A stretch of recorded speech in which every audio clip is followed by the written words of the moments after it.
Hello and welcome. Thank you so much for joining me on my program. I appreciate you wherever you are connecting from. If you are joining me from any part of the world, I thank you very much for your contributions on this channel. Please kindly subscribe if you have not subscribed, and also click the notification bell so that you'll be notified each time I upload a video. You will be among the first to receive it. In this channel, I bring information to your doorstep. I bring news from all channels, from every angle.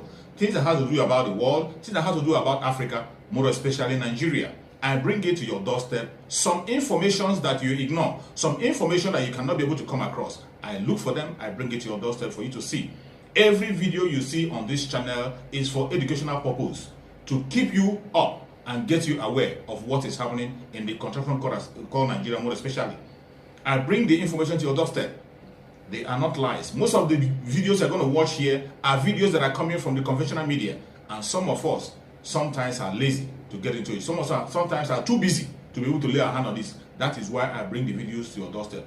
Watch from beginning to the end. Remember, these videos are for educational purposes, so that you can be educated and know what is going on.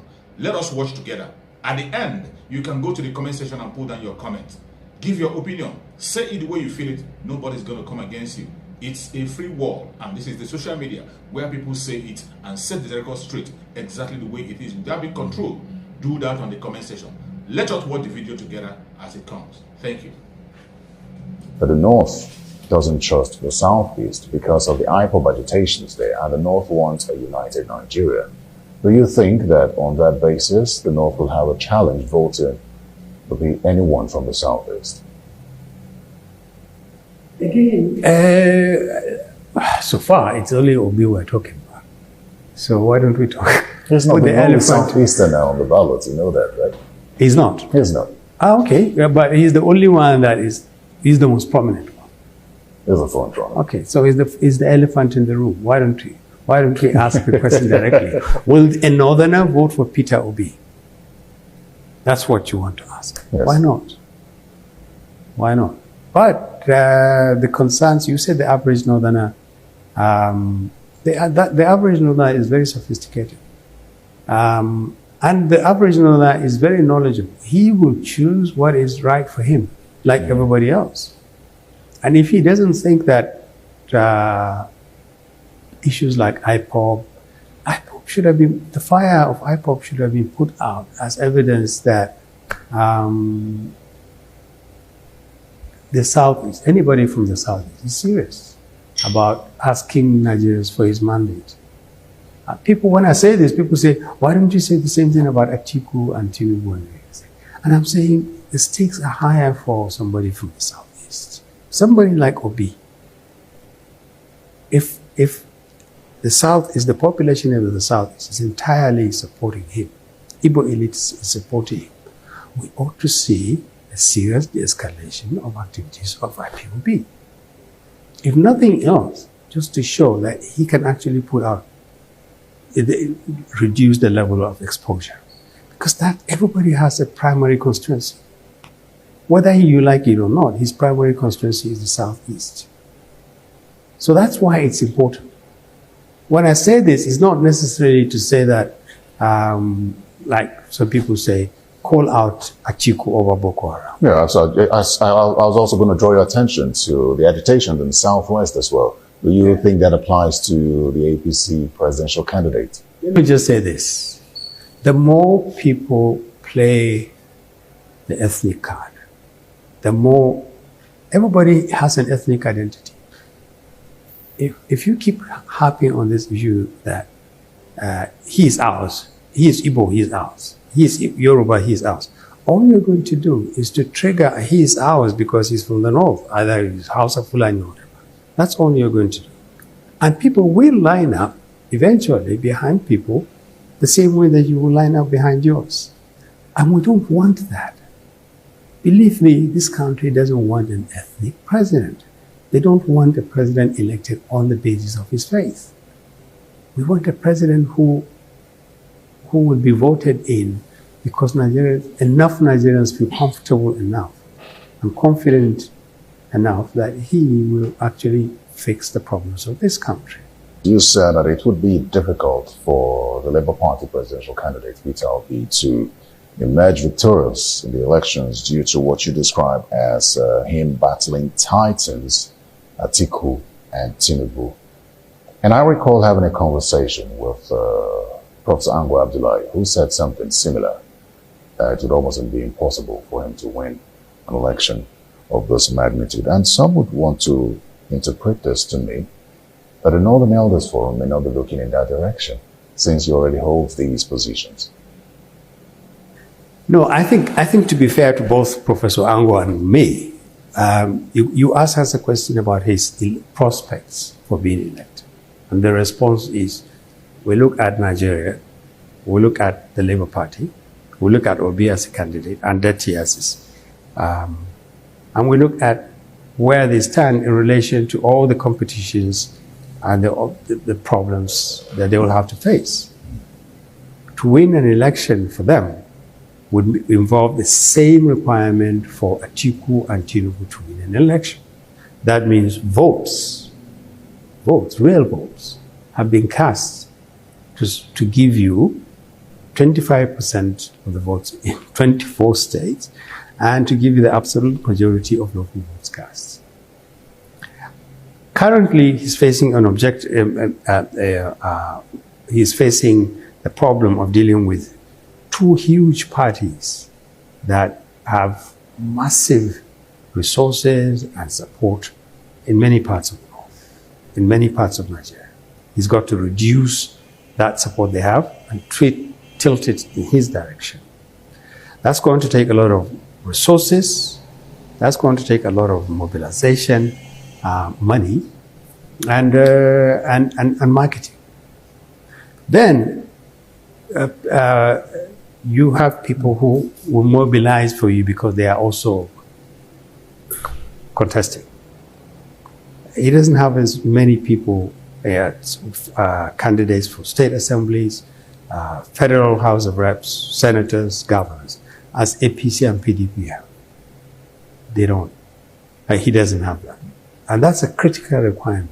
Now, those are what is called the structures, the party presence, party officials, candidates. But Labour Party keeps saying the people is the structure. And so when Professor Ango and I say, his challenges are more profound than this, is because somehow they don't appear to be paying attention to grassroots mobilization. You need to mobilize voters. You need to go to Zamfara and say, if you elect me, Peter Obi, I will do better than Atiku and Tinubu because I understand your problems. And these are my people in Zamfara. This is my office. These are the people who are going to run for office. They can go to Gombe and sell themselves. Now, rallies are not necessarily indicators of popularity. Anybody can do a rally. So when we make comments about Labour Party, it's not because we don't like them. And it's not because we've already taken a decision that we would not support them. It just simply, I interpret your question in terms of why do we say that Peter Obi has a more difficult challenge than, say, Atiku?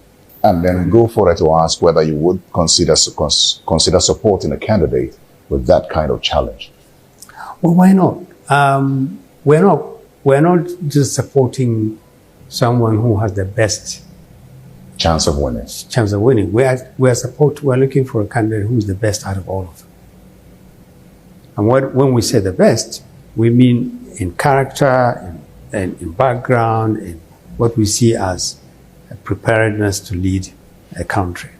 We're also looking at the kind of government he's going to form. Because no one single person can transform this country. You need a whole team. Who are the people who work with you and for you? What are the kind of strategies you have to make sure that when you have power, you have some control or a good relationship with the legislature?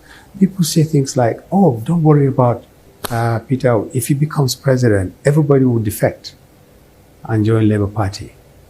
And sometimes I think that's a bit simplistic. It's a Nigerian thing, isn't it? It's a Nigerian thing, and it is a distinct possibility. But another distinct possibility, you can have him become president, and then the legislators and other people that you think will run to him would sit back, because they also have a lot of power and a lot of clout.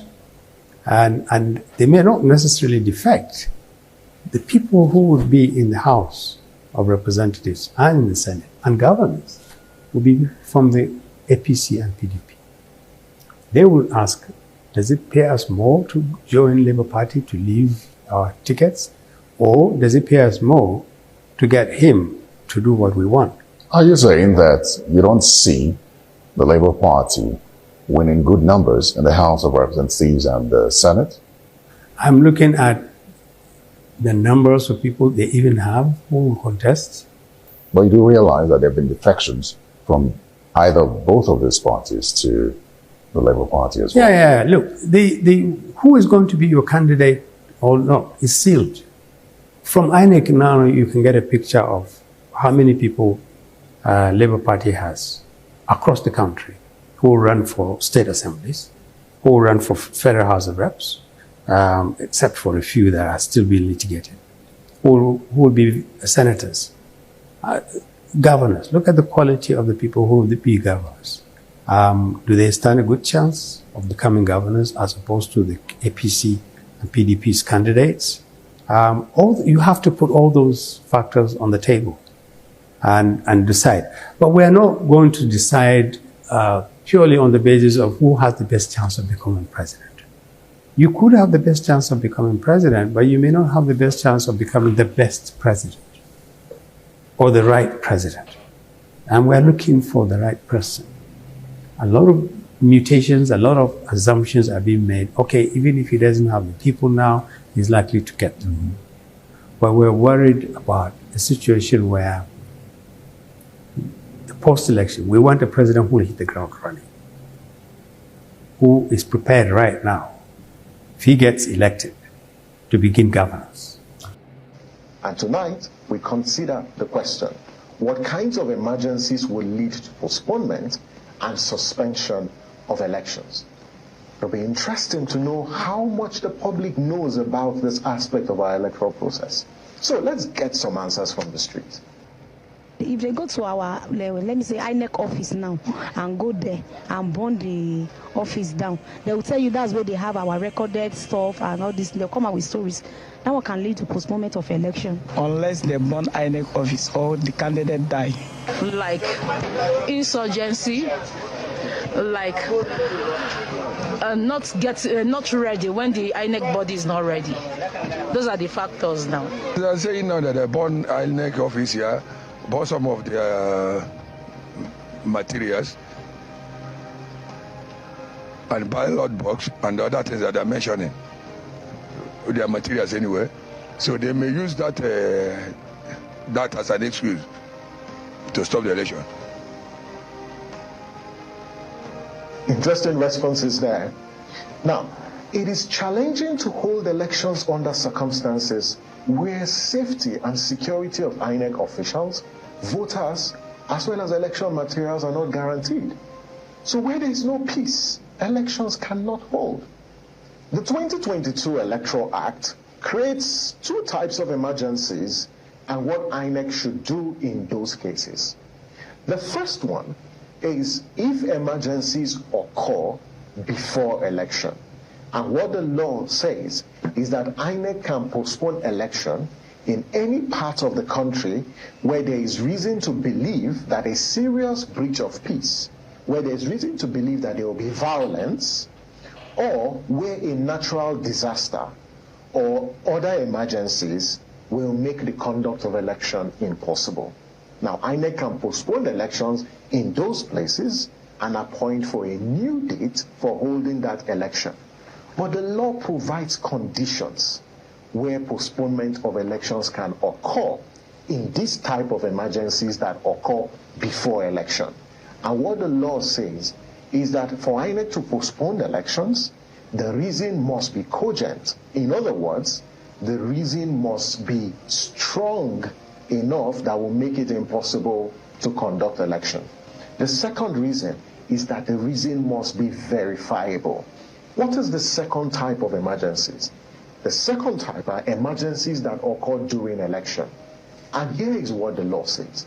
That where election has commenced, in other words, where voting and accreditation have commenced, and there is reason to believe or there has been substantial disruption. So where election has commenced and there is violence in a polling unit or a constituency, and it's impossible for INEC to continue with the election due to that threat, to peace, due to that violence, the law says INEC can suspend the election in those particular polling units or constituency and appoint a new date for conducting elections in those particular places. Now, where election has been postponed or suspended due to emergencies, a winner shall not be declared until election has been conducted in the areas affected by that emergency. And that's the provision and the position of the law.